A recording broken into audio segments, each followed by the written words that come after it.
At its core, this is a story about redemption, defiance, and poetic justice.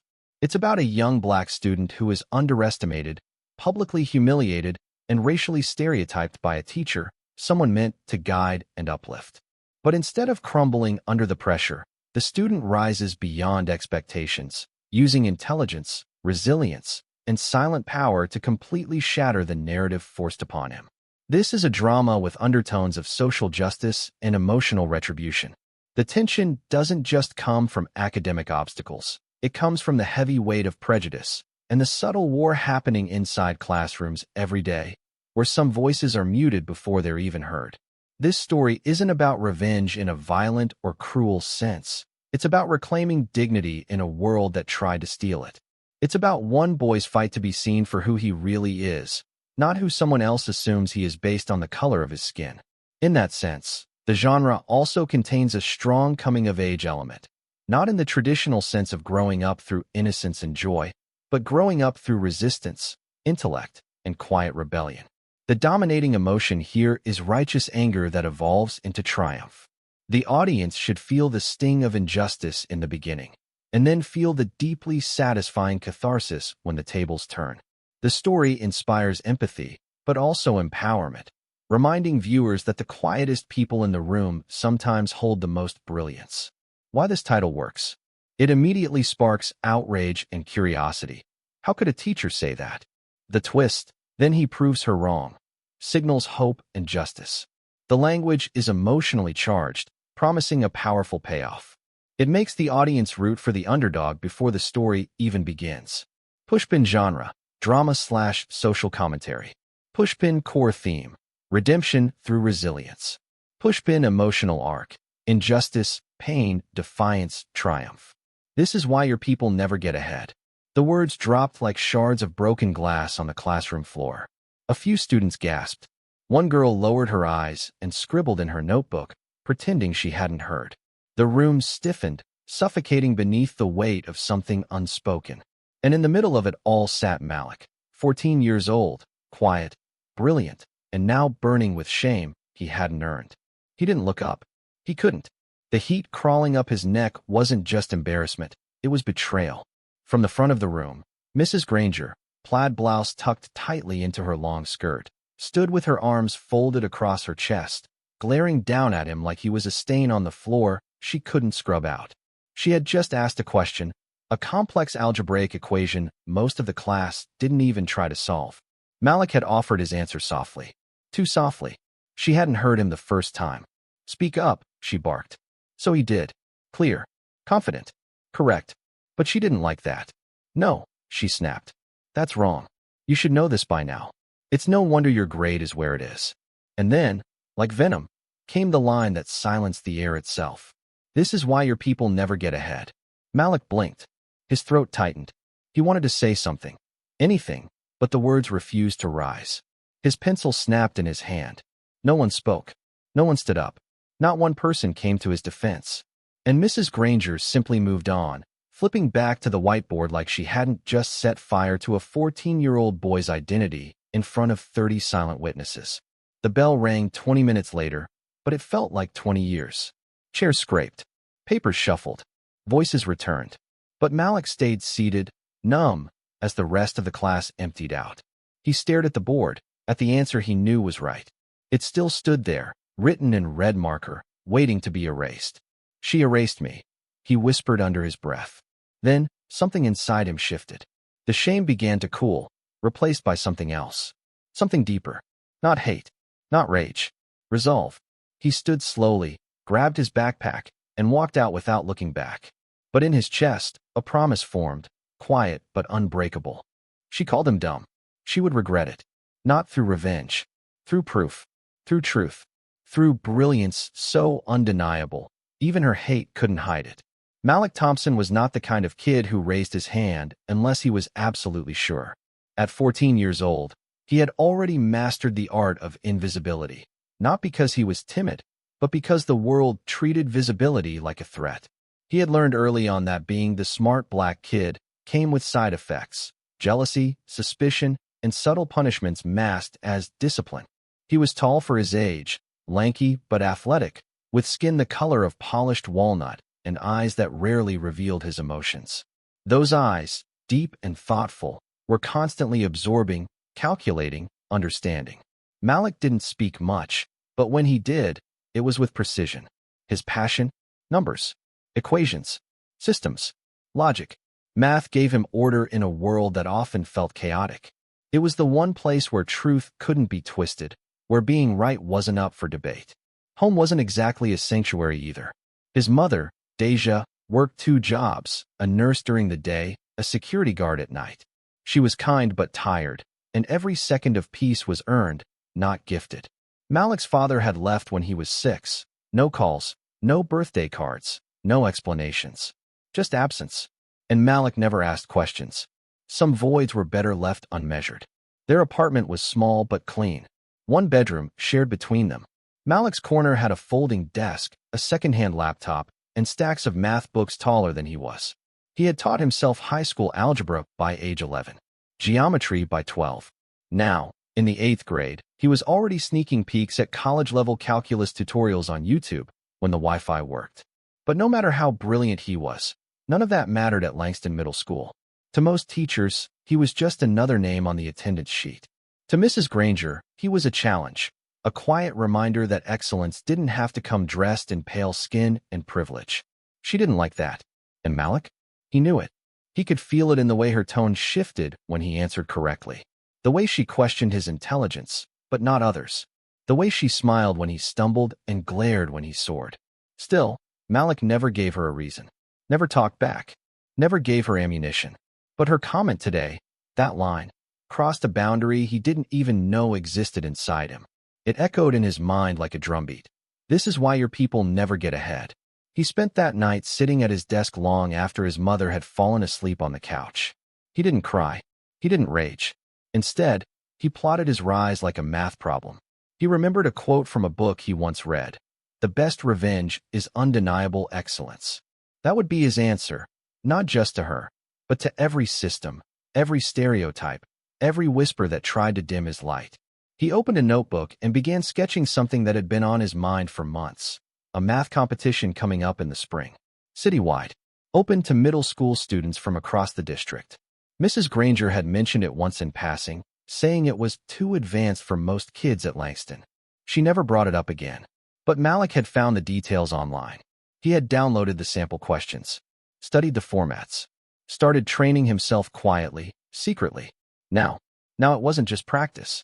It was war, the kind fought not with fists, but with brilliance sharpened like a blade. And Malik wasn't scared of a fight. He was scared of staying silent. Because silence is how they win. Not this time. Not him. It happened the very next morning. The school was buzzing with its usual chaos, slamming lockers, echoing laughter, screeching sneakers on tile. Malik walked through the hallways like he always did. Silent, steady, invisible. His backpack was weighed down not just by textbooks, but by purpose. When he reached room 207, Mrs. Granger's class, he paused. He took one deep breath before stepping inside. She stood at the whiteboard, back turned, scribbling fractions for the warm-up activity. Her posture was stiff, neat, tight, like her entire body was clenched in permanent judgment. The scent of her vanilla perfume hung in the air, mixed with dry erase marker and tension. Malik took his seat without speaking. The class filled up slowly. Malik opened his notebook, flipping past doodles and notes until he landed on a page marked April 12th, Math Challenge. A reminder. A countdown. He could feel her watching him, the way some people watch stray dogs near a fence. Not fearfully, but with a kind of contempt that said, "You don't belong here." As the bell rang, she turned and smiled, but not at him. "All right, scholars," she said, forcing fake warmth into her voice. "Let's see who paid attention to yesterday's lesson." She picked up a sheet of paper from her desk and looked straight at Malik. Her eyes glittered. "I have a little challenge problem. Let's see who's brave enough to try it out loud." A few students shifted in their seats. No one volunteered. Mrs. Granger's eyes landed on him again. "Malik," she said sweetly, "why don't you give it a try?" He didn't flinch. "Sure." She nodded, then turned to write a complicated equation on the board, filled with nested fractions, exponents, and square roots. The problem wasn't difficult.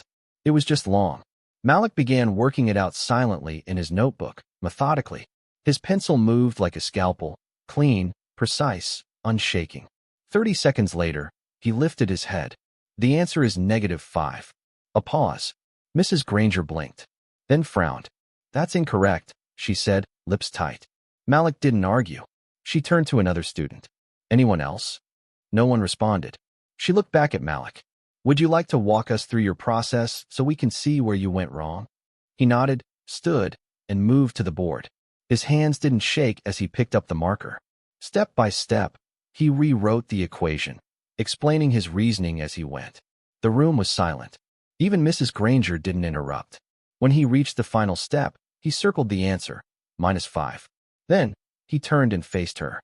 She said nothing for a moment, just stared. Then she forced a small laugh. Well, she muttered. Looks like I misread my own answer key. A few students chuckled awkwardly. But then she added, louder. Lucky guess, I suppose. There it was again. The sting. The casual dismissal. But this time, Malik didn't just sit down. He raised his hand. Mrs. Granger looked surprised. Yes. I'd like to sign up for the district-wide math challenge, he said, voice clear and even. The room froze. Mrs. Granger gave him a slow smile. Not kind, but condescending. Oh, that's ambitious. I found the form online, Malik said. It says students need a teacher recommendation to register. She blinked, caught. I wasn't planning to nominate anyone this year, she said smoothly. The questions are quite advanced. I know, Malik replied. I've already started studying. There was a pause. Then she said it, loud enough for everyone to hear. Well, you can certainly try, Malik. But you might want to set your sights on more realistic goals. You wouldn't want to be embarrassed, would you? The words dropped like lead.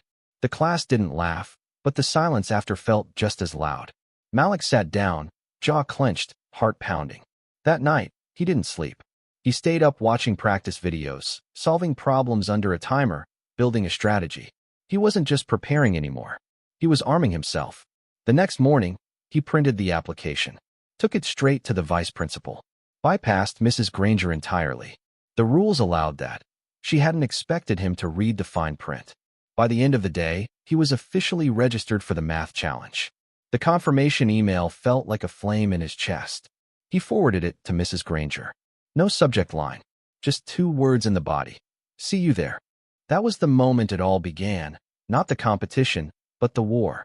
Not with her, but with every false limit the world had tried to place on him. This wasn't just about math. It was about truth. And Malik Thompson was ready to prove that even in a rigged system, truth wins.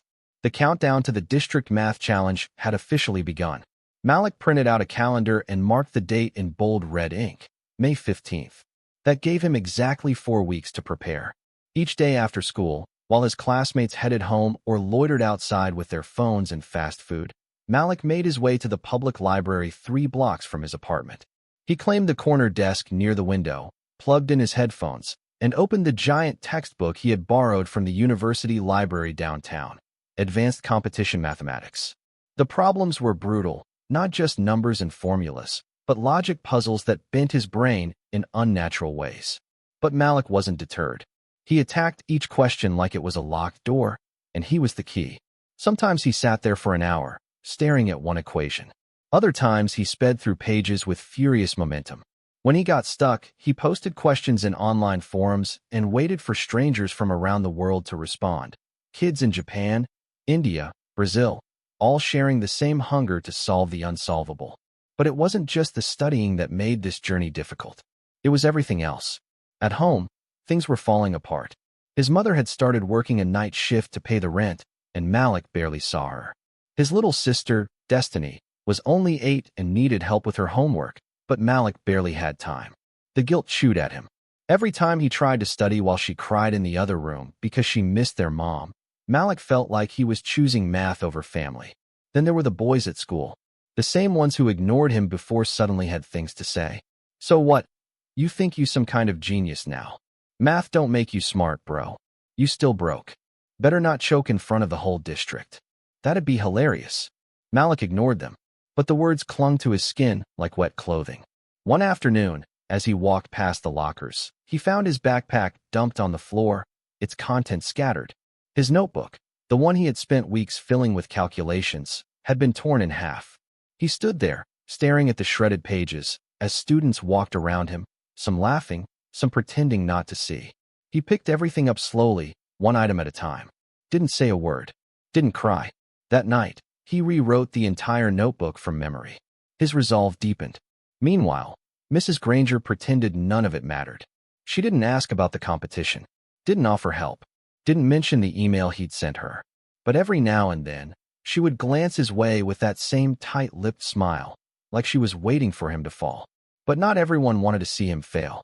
Mrs. Jenkins, the science teacher, pulled him aside one day. "I heard you're entering the math challenge," she said, adjusting her glasses. "Yes, ma'am." She smiled. "Good. Show them what brilliance really looks like." She handed him a worn-out book, The Art of Problem Solving.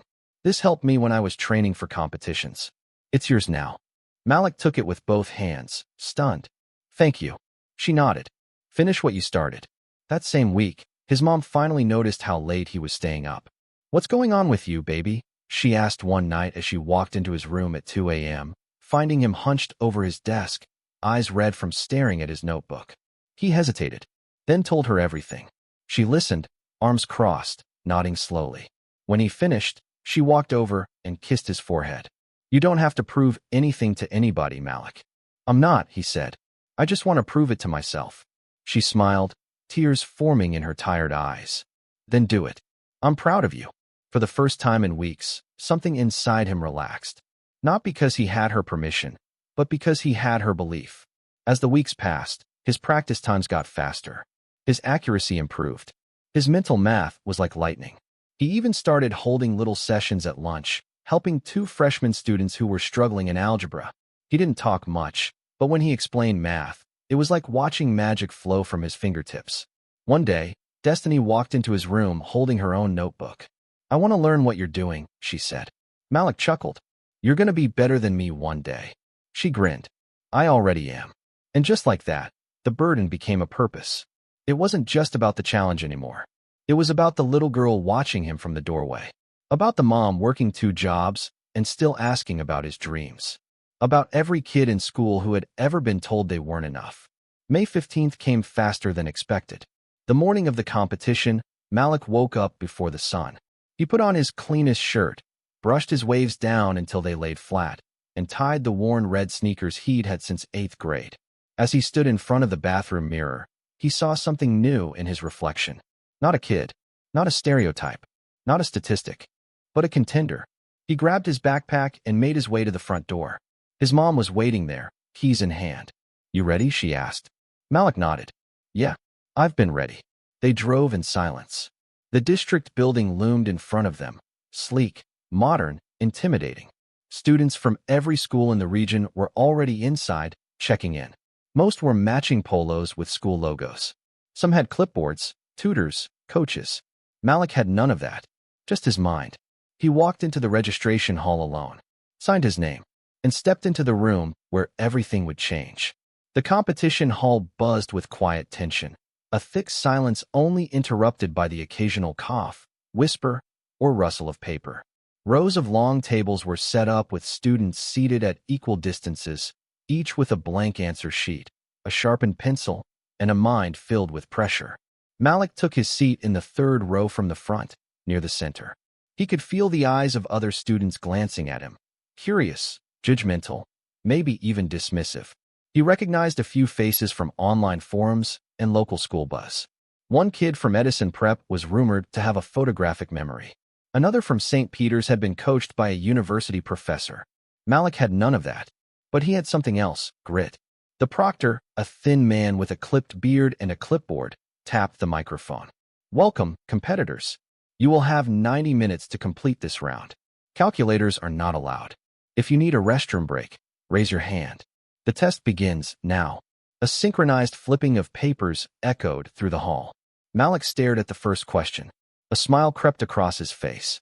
It was a logic riddle, just like the ones he had practiced 100 times in his notebook. He wrote fast but carefully, his pencil flying across the page, formulas flowing like poetry. One by one, the questions dissolved beneath his focus. By the 20-minute mark, he had solved the first 10 problems. He paused, closed his eyes, and inhaled deeply. Not because he was tired, but to savor the moment. He was in the zone, a place he hadn't felt since those late nights at the library. But then, midway through the test, it happened. Question 17. It was a complex geometry problem involving rotated triangles, obscure theorems, and multi-step deductions. Malik blinked. He read it again. His pencil hesitated. For a full 2 minutes, he was frozen. He could feel the clock ticking. Come on, Malik, he told himself. You've done harder. You've trained for this. He broke the question down into parts, visualizing the shapes in his mind. Slowly, the fog began to lift. He remembered a tip someone had given him online, something about rotational symmetry and auxiliary lines. He scratched out a diagram, drew a perpendicular, did the math. Boom. It clicked. His pencil moved again. The problem fell like a domino. The confidence returned. But just as he got to the final stretch, a commotion broke out in the hallway. Loud voices. Shouting. A crash. Everyone turned. The proctor rushed to the door and stepped outside. For several minutes, there was murmuring and distraction, the spell of focus momentarily broken. Malik looked up briefly, then forced himself back into the test. He blocked out the noise, returned to the numbers, and finished the last question just as the timer buzzed. Pencils down. He exhaled. That was it. Round 1 done. Later, in the cafeteria-turned-waiting area, the students sat in clusters, whispering, debating answers, trying to predict results. Malik sat alone at a table near the vending machines, sipping water and silently reworking the hardest questions in his head. Then a voice called out, "Finalists, please report to the auditorium." His heart skipped. He stood and walked toward the large double doors where the top 10 were being announced. 10 names were projected onto the giant screen one by one. Number 1, Avery Martinez, Edison Prep. Number 2, Zhao Lin, St. Peter's Academy. Number 3, Malik Jordan, Jefferson High. The crowd murmured. Malik stared at the screen in disbelief. Third, he had made it. As he walked up the steps and onto the stage, he caught a glimpse of Mrs. Granger standing at the back of the auditorium with her arms crossed. Her face was unreadable. The final round was a live showdown. 10 contestants. 5 problems. 1 hour. The auditorium was full of parents, teachers, local media, and school administrators. Malik's mother sat in the front row with Destiny on her lap, both waving frantically. He smiled at them, then sat at his assigned desk under the hot lights. The problems were brutal, designed not just to test math skills, but to pressure the competitors in front of an audience. The first question was a number theory puzzle. Malik got it quickly, second one done. Then a weird algebra probability fusion that had 3 kids scratching their heads. Malik solved it with 1 minute to spare. Problem 4 almost broke him. It was unlike anything he'd seen. A Frankenstein question made of sequences, mod functions, and inequalities. He stared at it. The clock was ticking. 20 minutes left. Zhao Lin was already writing something. Avery tapped her pencil against the table, muttering under her breath. Malik felt his stomach turn. But then, like a whisper in his ear, a memory surfaced. Mrs. Jenkins' book. Page 147. A similar problem. He hadn't solved it back then. But he remembered the trick. Assume the pattern is wrong. Work backwards. Create a contradiction. He followed the path. Doubted himself. Followed it again. It worked. He wrote furiously. Time. The proctors collected the sheets. Everyone waited. 5 judges retreated backstage for deliberation. The audience buzzed. Destiny tugged on her mom's arm. Did he win? His mom whispered, "I don't know, baby. But he already won to me." The stage lights returned. The lead judge stepped forward. Third place, Zhao Lin, St. Peter's. Polite applause. Second place, Avery Martinez, Edison Prep. More applause. First place. A beat. Malik Jordan, Jefferson High. The room erupted. Destiny screamed, "That's my brother." His mom stood, hands over her face, crying. Malik froze. He couldn't believe it. Couldn't breathe. Couldn't move. The judge handed him a medal and a scholarship letter. "You earned it," the judge whispered. Malik looked into the crowd, into the rows of faces that had once ignored, mocked, or dismissed him. He wasn't invisible anymore. He was undeniable. As the spotlight followed him off stage, he passed by Mrs. Granger. She didn't say a word, but for a split second, her jaw tightened and her eyes flickered. Was it shame? Was it pride? He didn't care. Because Malik Jordan had stepped into a world that once told him he didn't belong. And he conquered it.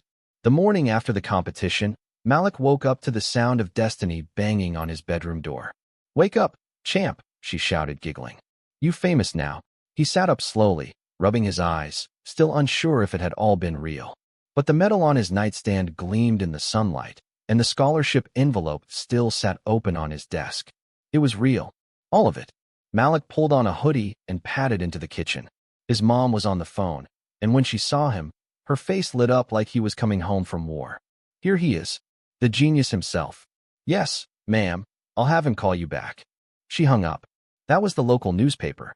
They want to interview you." "Me?" he said, still stunned. "You. And also, the community center is throwing a celebration this weekend in your honor. They even got the mayor coming." Malik smiled sheepishly. "That's wild." His mom cupped his face. "You didn't just win for you. You won for all of us. For every black kid who got overlooked. For every student they put in the back row and forgot about. You showed them what we already knew." He hugged her tight. For the first time in a long time, he felt whole. Not because of the medal, but because he had found his voice, and it had roared. Later that day, when Malik returned to school, everything felt different. He walked through the halls with his head high. Students who had never spoken to him before gave him nods, high fives, even pats on the back. Some teachers clapped when he entered the room. Posters from the local news website showed his photo with the headline, "Black student from Jefferson High wins National Math Championship." Even Principal Reynolds, who had barely acknowledged him before, shook his hand with exaggerated enthusiasm. "Malik, you've put our school on the map." The district superintendent is very impressed. But not everyone was thrilled. In history class, Mrs. Granger didn't say a word about the competition. She didn't congratulate him. She didn't smile. She handed him his homework like nothing had changed. Malik paused. "You know," he said quietly, "you taught me something important this year." She looked up. "Oh, yeah. You taught me exactly how not to treat students." For the first time, Mrs. Granger had no comeback. Malik walked out. He didn't need her validation anymore. The celebration at the community center was beyond anything Malik had imagined.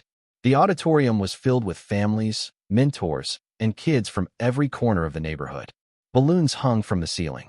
A banner read, "Local Legend, Malik Jordan Day." Speeches were given. Teachers and former tutors took the mic. Even the mayor handed him a plaque. But what meant the most was when Mrs. Jenkins, the retired librarian, made her way to the stage using her cane, her voice cracking with emotion. "I remember the day Malik first came into the library," she said. "He had big eyes and 1,000 questions. And when the world didn't give him answers, he hunted them down anyway. He represents not just brilliance, but determination. This community is proud of you, son." The crowd stood and clapped. Malik's eyes filled with tears.